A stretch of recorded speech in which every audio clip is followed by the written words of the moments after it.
Hey everybody, welcome to What You Need broadcast. I am Daisaku Edwards. And I'm Terrence and Daisaku.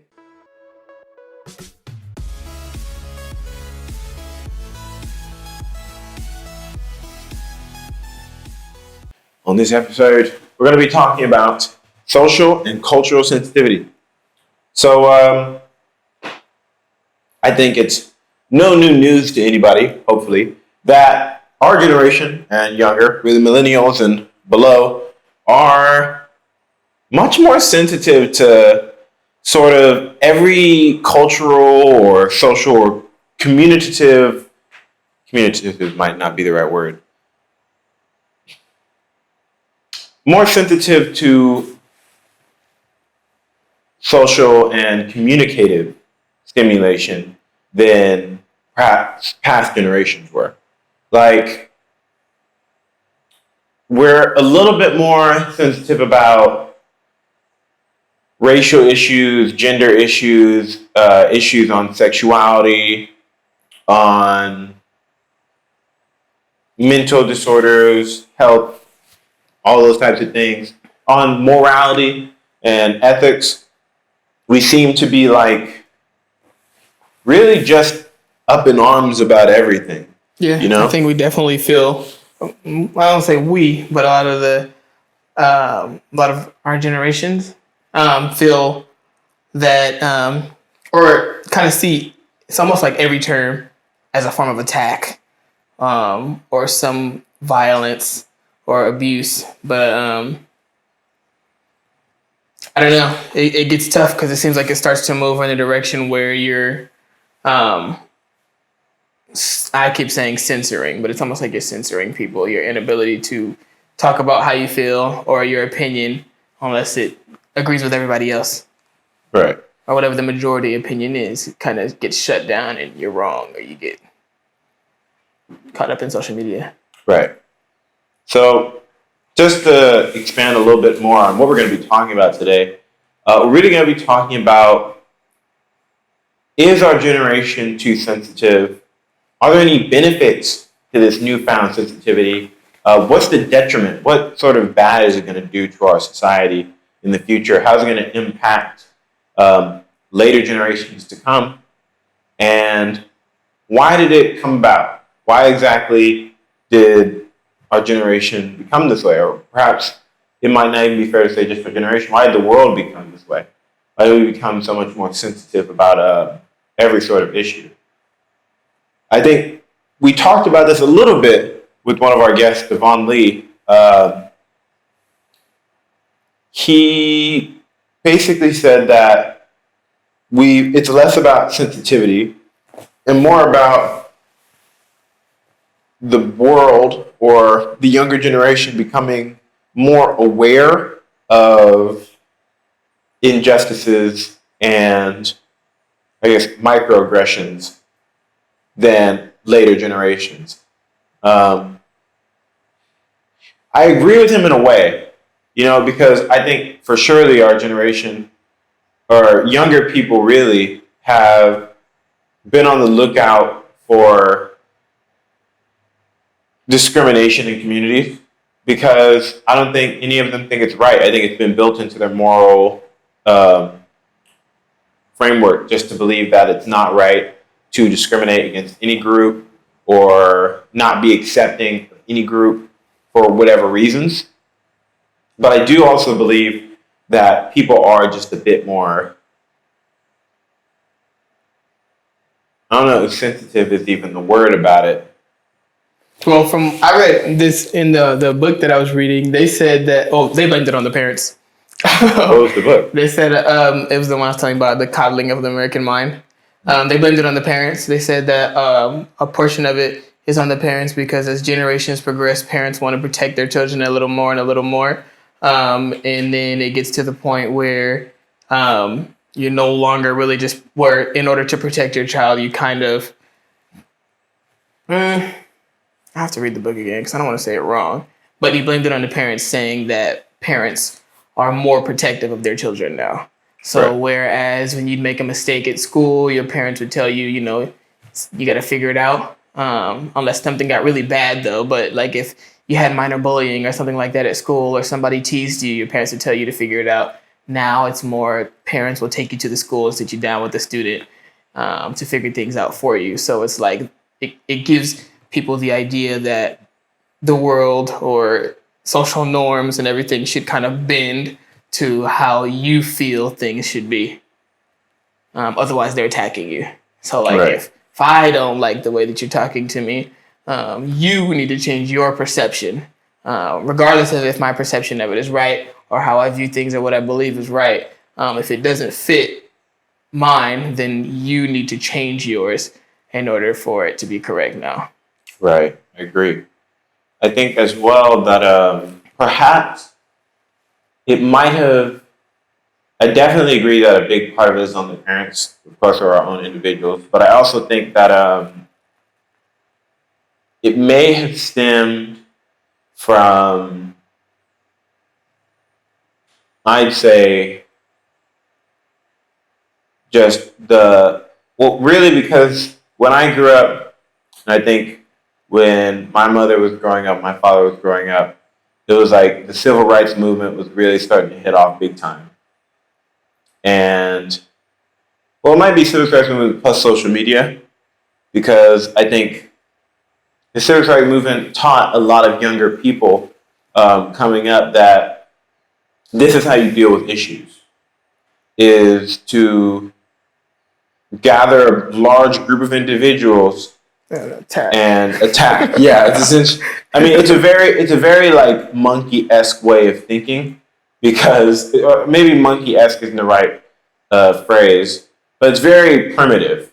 It's a very primitive way of thinking, but it was necessary for that time period. Like when Martin Luther King was doing that kind of stuff, it was specifically nonviolent. It was nonviolent. They protested peace. It wasn't aggressive. It wasn't about aggression. It wasn't about. It was about tenacity, not aggression. They're two different things. It was about tenacity, endurance, and unity. Because it wasn't just black people marching; it was white people as well. Even then, my issue with it is kind of that if you use that as an example, that was just about awareness, forcing people to really it was about awareness, bringing the unjust living way that African American people were treated and lived to the light, kind of making it so you had no choice but to see it. And also just wanting justice versus how now it's a little bit more than wanting people to see it and to understand your lifestyle. You really want people to change their way of thinking. So even in the civil rights movement, they weren't necessarily asking people to change their view of black people. They were just asking them to treat them fairly. They weren't asking, you don't have to like black people. They weren't saying, love us. You have to like us. You have to agree with everything we believe. It was more, we're being treated unfairly. Literally, all we want is to be able to live and feel safe.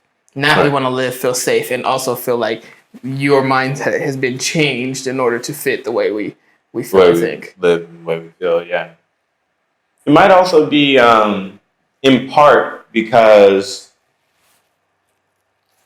it may have just become like we've gone past. I mean, though there's still, of course, a lot of issues that we deal with socially, culturally, especially in Western cultures, but among Eastern cultures as well. But we've grown a lot in those areas.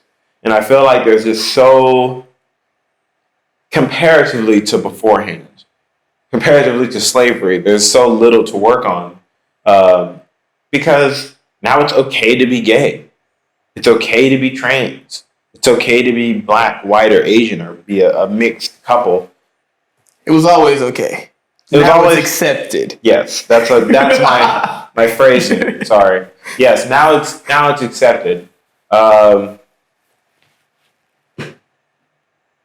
it's like there's so little to work on. So now I think humanity is trying to get to a new stage where we're almost past that cultural, social norm part, where we might be coming to a point where we go beyond dogma and go beyond really basic ways of thinking about other aspects of humanity and being, and we're trying to get somewhere new, but we don't really know the direction to there. So we're really just doing the same stuff over and over and over again. We really only have one idea of how to do things, and that's one versus the other. The other, yeah. Instead of folding in this new way of thinking into a previous way of thinking's mindset, so that they come together and compromise and can live together. My new way of thinking outdates your old way of thinking. So let me just smack you out the way, and now you'll learn to understand how I think, or you'll be attacked. Right. Exactly. You'll get it. You're going to learn to think like me. Yeah. And that type of thinking never works. And it's very, I mean, a lot of the times these types of things come from a place of love. Sometimes they don't. Sometimes they come from a place of bitterness and anger towards society. But a lot of the times it comes from a place of love. You want others to feel safe, to feel loved, to feel okay with who they are. But that it does twist itself sometimes into something different. And this isn't talking about political corruption or whatnot. The vision just gets twisted. It's just like we want African Americans or homosexual or trans people to be accepted by society. That's a good goal. It makes sense. But then that goal kind of warps itself. Or no, the goal doesn't even warp itself. It's just the mentality behind the goal warps itself. It becomes, we all want to be accepted, to you're going to accept us, or there's going to be consequences to your career or to your public face or social status. And then it's going to be, you're going to accept us, or there's going to be physical consequences. We're going to come after you. I think is that like everybody has a part to play in how to help society press forward, and how to help people feel included, and how to help people feel accepted and safe. But I don't believe that everybody, or better say anybody, can be the person who brings about social change in a positive way. Just like imagine if it wasn't Martin Luther King who was such the more prominent face of the civil rights movement, and it was Malcolm X who was seen as more volatile, things would have went a different way. Right. If it wasn't Gandhi and it was someone else, if it wasn't Cesar Chavez and it was someone else, there's always like those people who want to see a social change happen, but they don't necessarily have it in them to go about it in a way that's not destructive for other communities or other people. And then there's that person who is like, okay, cool. People are accepting my way of thinking and my beliefs. Now what's next? What can we add on to this? Right. And it seems also like people are kind of just, instead of trying to really understand each other when they engage in dialogue, or when they hear an idea that's sort of contradictory to their own, instead of trying to understand the perspective and make it in relation to their own, and then make a decision based off that, they just sort of hear it, take it at face value, don't look any deeper into it, and decide it's easier to just simply be angry at it and be angry whoever made the statement or came up with the idea, and simply ridicule, and then attempt to alienate and sort of metaphorically eviscerate in front of everybody else. But to the third thing, I was thinking that social media also makes it super, or it's a very conducive environment for cultural and social sensitivity, because you can be face to face with somebody and you may not agree with them, but because you're face to face with them, you might go, even if you're rude, you still might go a more cordial route to like trying to tell them you don't agree with them. And you have less of a backing. Yeah. You know what I mean? Like I was watching Family Guy this morning, because Family Guy puts me directly to sleep. Right. When I turn it on, before the theme song ends, I'm asleep. And this morning, it was on an episode where Brian had just discovered Twitter. And Brian jokingly took a picture of the ride along movie poster and put at the movies, I'm going to see this, or at the movies, not seeing this because I'm a white man or something like that. Hashtag watching Baywatch. And he went into the movies, and when he came out, whole bunch of tweets and people were hating him and all of that. But it was like, but if someone had seen that, if someone had walked up to him and seen him in real life and just been like, bro, that tweet wasn't cool. Or he had written it down on a poster board or a bulletin board, someone would have been like, that wasn't cool. And then he could have explained his thought behind it. Yeah. But I think it's like such a big mob mentality all over social media that if you post anything, kind of like when we did the It's black going style video. And then it was like people were in the comments saying, no, being black's never. Yeah. And they didn't actually watch the video. They did like people do when they see a news article, and it's like, can eating cake keep you immortal?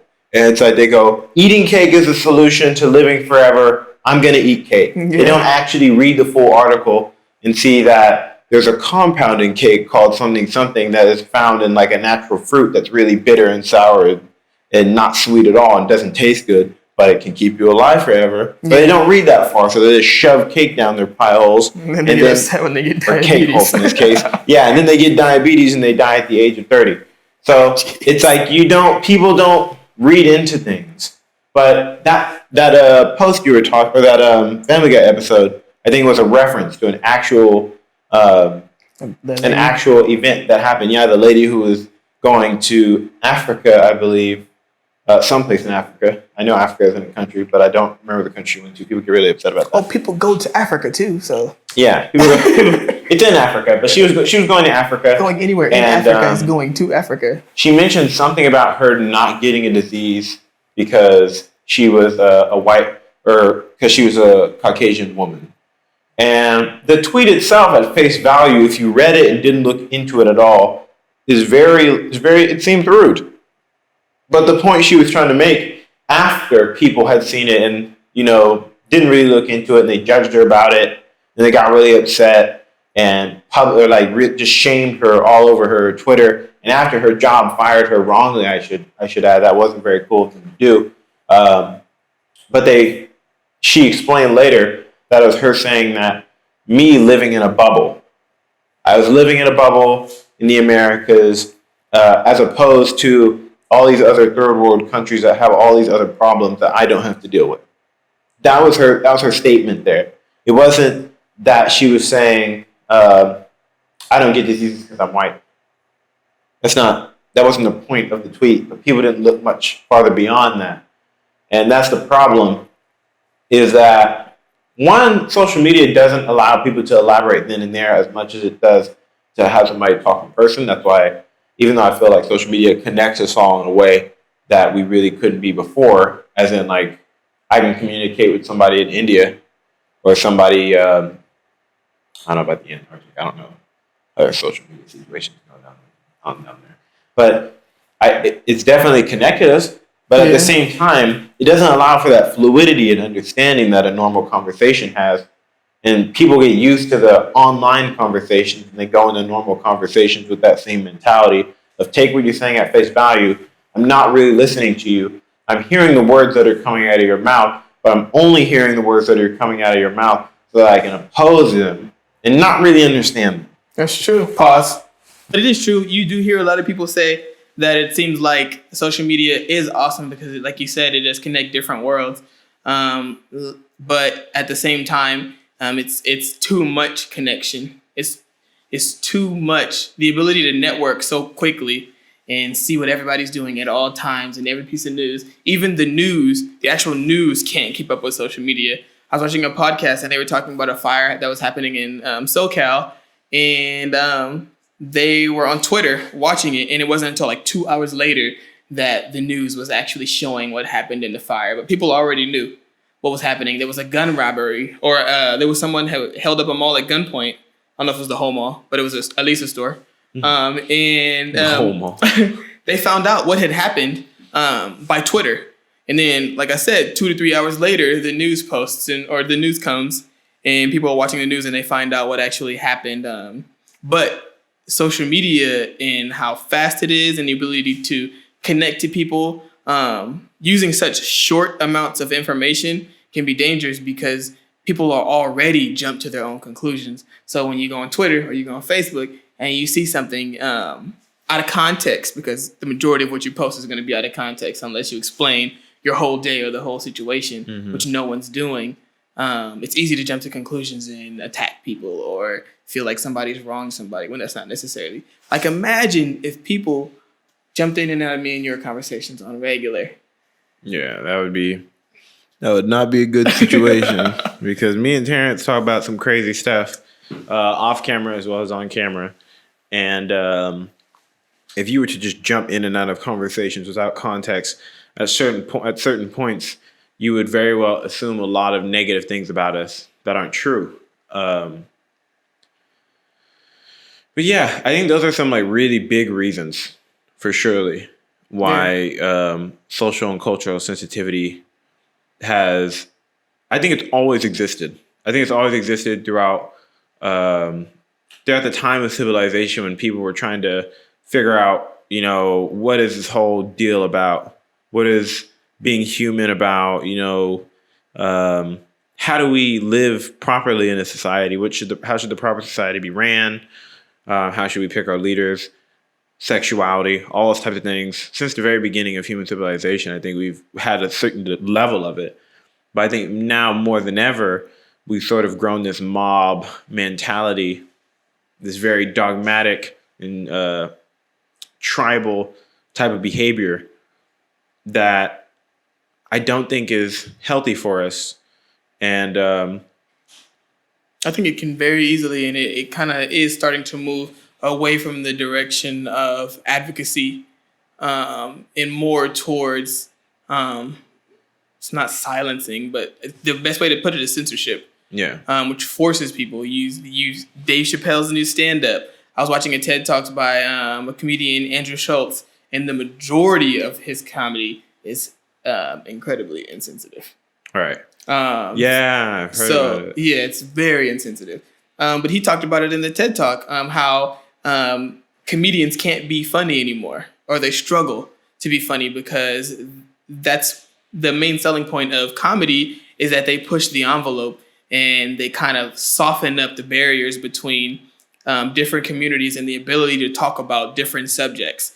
Using comedy, they kind of not necessarily make light of it, but they give you a space to talk about subjects and things that we kind of don't want to talk about. So kind of like in Dave Chappelle's, a lot of people were riled up about what he talked about when he talked about suicide. Sure, that is something that's a super dark and tough subject to tackle, but something you got to talk about. A lot of people are behind closed doors talking about how they feel like it's only white people doing mass shootings and it's only blah, blah, blah. But the fact of the matter is, if we don't get together and talk about it in a constructive way, we're doing nothing but complaining. Yeah. It's like, I was thinking about that earlier, and don't judge me. I talk to myself a lot about issues and problems that I feel like people aren't really searching for the solution. They're searching for something to blame.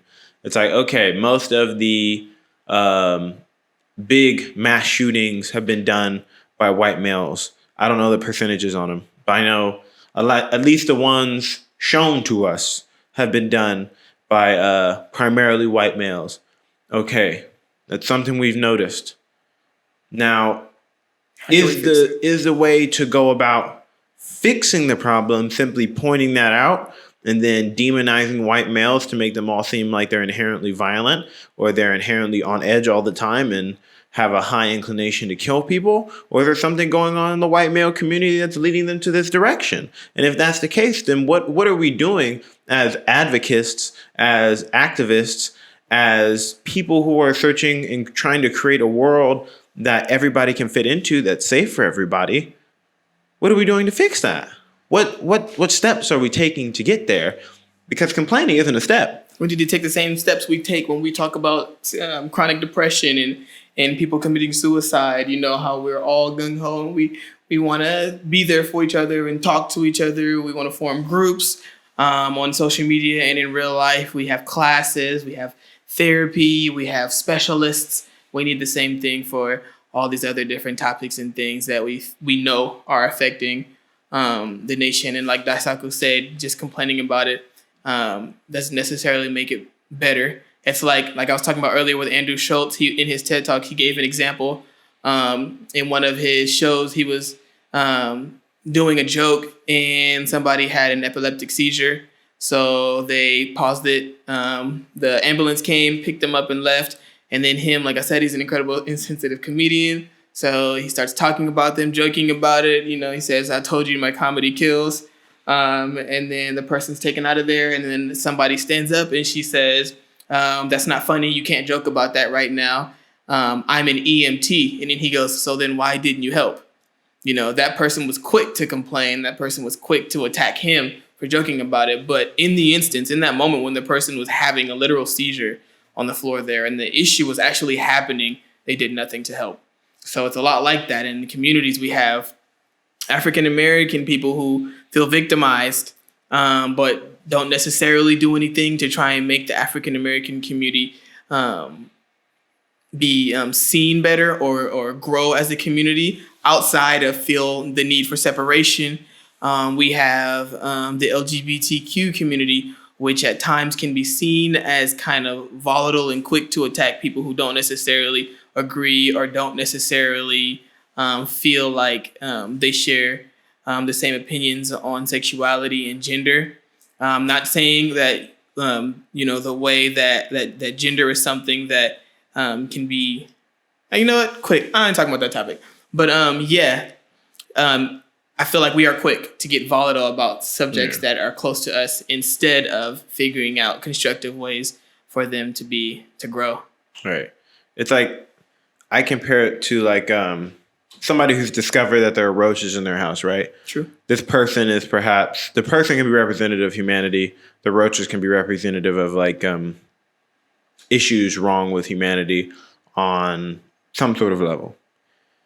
And they're just waiting with like a shoe to smack one of these roaches instead of trying to find where the roaches are coming from. They're just waiting to smack one of the roaches, and then something comes out, like a bug that eats the roaches comes out, smacks that bug. It's like, okay, now you've squashed a solution because it appeared to be something that is not positively stimulating to your sensibilities. It's a lot like complaining about our students and young people feeling lost or looking lost and having no sense of direction, while also being incredibly rebellious and not clicking with the older community, or feeling like they or looking like they're pressing into any form of future or success for their life, and then not paying attention to the fact that, you know, they're living in homes where they don't have parents who are actively in their lives or family members who are actively in their lives. So they're doing the best they can with what they know, which is almost nothing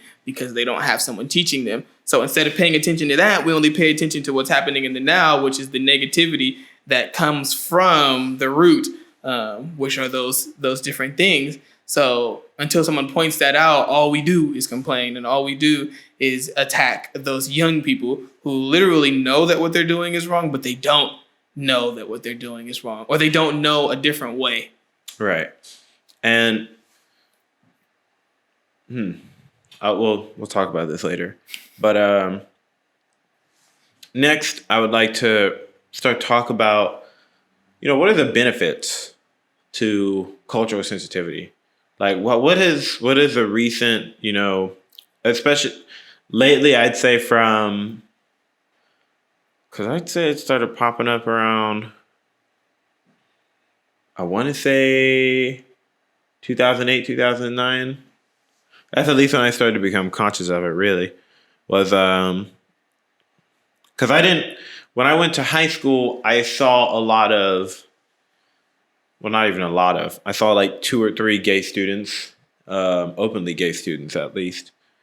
And then it wasn't until my senior year when the issues, or not even really issues, but when the idea of being trans was starting to be much more widely accepted, came about. But I don't really know the time frame. But what recently, the cultural sensitivity and social sensitivity that's popped up recently, how has it benefited our society, and what benefits can it present in the future? That's a question I'd like to ask, because I think being just dull, culturally or sensitive, insensitive or dull, isn't good either. I don't think it's good to just let everything be, because that's sort of how it was with, well, really all previously marginalized and discriminated groups were. They were culture, or they weren't sensitive, or maybe they were perhaps sensitive but less liable to speak out about it. So, like for instance, the African American community, and the reason I speak on the African American community is just because I have somewhat of a perspective, even though I was born a little bit later, after all that black and white nonsense got out the way. But our community just sort of saw what was happening to them as normal. They just felt as if like the things that were going on in their community and the way they were being treated, and the way they had to act around white people, or the way they had to dress, or how hard they had to work in comparison to a white kid, was just normal. They just figured it was just a normal thing. They didn't pick up on the fact that, wow, or maybe they knew it was wrong, but they didn't pick up on the fact that, wow, somebody needs to speak up about it. And maybe they did that as well, and they were just too afraid to admit it. But for surely, I think being insensitive or not willing to speak out about it, if it deserves the time to be spoken about, is a detriment. And cultural sensitivity in that case would be pretty helpful. Yeah, I think one positive is that it gives people, certain groups of people who didn't have advocacy, who didn't feel welcome, who didn't feel safe being themselves. It gives them the ability to do that, while also feeling like they're safe. I guess is the best way to put it. It creates a space of safety, a space of safetiness. Is not the word, but for those groups, like the LGBT community, like the transgender community. I guess that's LGBT. Like the different communities well played. Like the gender identity community. It gives them the ability to come out, be themselves, while also feeling like the majority of people are not against them. And then it also gives them a feeling of acceptance when they now have shows and they now have movies. They now have famous people coming out. It makes them feel welcome and connected. Oh, yeah, I agree. I think really that's the main and primary function of cultural sensitivity is to sort of see where there's a problem, or where there's, and I don't want to use the word evil because that's a very subjective term, but where there is discrepancies in our culture and in our society, and where we're all it's supposed to point it out so we can all notice it and see it, and see how to deal with it. Like the Me Too movement has been, the Me Too movement, I'd say in the beginning, just like every other social movement, in the beginning, it was incredibly helpful, and it's probably even helpful now. But when we overdo things, that's when it becomes a detriment. That's when it becomes, then it's no longer beneficial. It's just we're getting in the way of life. It's like what was his name? Harvey Weinstein. Or Weinstein? I don't know. Weinstein. Harvey Weinstein. Yeah, that guy did a lot of horrible stuff to a lot of women. Took advantage of his power. Took advantage of his status. The Me Too movement was a great help in putting people like him away. But when it becomes things like Aziz Ansari, where he had, I think it was just like and this is the interesting thing. I don't know if it was 2 dates, but I know the first encounter with the woman, they didn't have sex, actually. It was just that she said no, he said okay, and the second encounter they had sex, but afterwards she had felt weird about it. Then at that point it's like, and people start calling him like some rapist, or if he's comparable to one. I think the issue is that it becomes extreme. Yeah, it's Things like become it's too extremes. extreme. It's like Yeah. we can't call somebody a rapist because one, they're famous, and two, somebody felt uncomfortable with the sex afterwards. It's just it's not fair, especially when you've consented to it. And I wouldn't call Aziz Ansari a particularly powerful person. I mean, he certainly doesn't portray it in his postures, and I've never heard of him like putting people in high places. Though he might have, I don't know. So we're not seeing an abuse of power. We're not seeing consent as a result of trying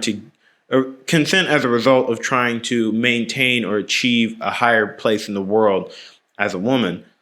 So what wrong is there? We're going too extreme with it. I think it's and to wrap things up, just because I know we're coming to the end of what you need for this episode.